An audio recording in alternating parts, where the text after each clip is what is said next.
வந்துடுச்சு. வாங்க வாங்க கதை கேட்கலாம். குட்டி குக்கு குக்கு. ஒரு காலத்தில் சிண்ட்ரெல்லா என்ற ஒரு நல்ல மனசு கொண்ட பெண் இருந்தாள். ஆனா அவளோட வாழ்க்கை சுலபமில்லை. அவளோட சித்தியும் தங்கைகளும் அவளை வேலைக்காரி மாதிரி நடத்தினாங்க. மற்றவர்கள் சிரிக்கும்போது அவள் மட்டும் அமைதியா வேலை செய்தாள்.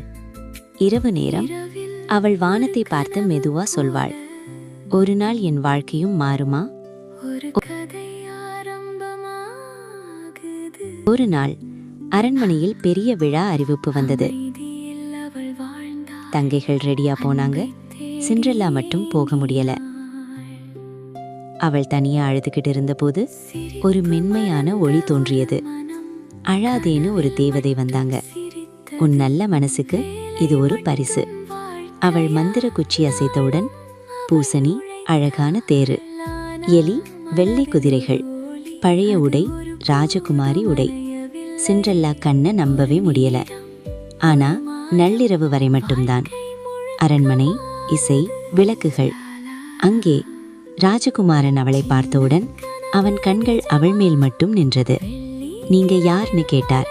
அவள் சிரிச்சாள். ஆனா அவள் கண்களில் ஒரு நிம்மதி இருந்தது. இருவரும் நடனமாடினாங்க.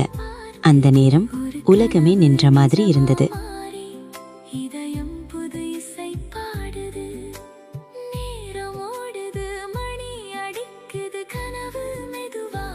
திடீர்னு மணி அடிச்சது. நள்ளிரவு. சிண்ட்ரெல்லா பயந்துட்டு ஓட ஆரம்பிச்சா. படிகள் இறங்கும்போது அவளோட கண்ணாடி செருப்பு கீழே விழுந்தது. அவள் நிற்க கூட இல்ல, ஓடிட்டே போனாள். அடுத்த நாள் ராஜகுமாரன் அந்த செருப்பு பிடிச்சு, இந்த செருப்புக்கு பொருந்தும் பெண்ணை தான் நான் திருமணம் செய்வேன். எல்லா வீடுகளுக்கும் போனார். கடைசியில் சிண்ட்ரெல்லா வீட்டுக்கு வந்தார். தங்கச்சிகள் முயற்சி செய்தாங்க, ஆனா செருப்பு பொருந்தல. அப்புறம் சிண்ட்ரெல்லா மெதுவா முன்னாடி வந்தாள். செருப்பு சரியாக பொருந்தியது. ராஜகுமாரன் சிரிச்சார். நான் உன்னைதான் தேடிக்கொண்டிருந்தேன். அந்த நாளிலிருந்து அவளோட வாழ்க்கை மாறிவிட்டது. குக்கு சொன்னுச்சு, ஆந்தையம்மா அவளுக்கு ஏன் இவ்வளவு நல்லது நடந்துச்சு? ஆந்தையம்மா சிரிச்சு சொன்னாங்க, அதான் குக்கு. நல்ல மனசு பிளஸ் பொறுமை ஈக்குவல்ஸ் மந்திரம். உங்க நேரத்தை ஒதுக்கி என் கதையை கேட்டதுக்கு குக்குக்கு ரொம்ப சந்தோஷம். நன்றி குட்டீஸ். பாய்.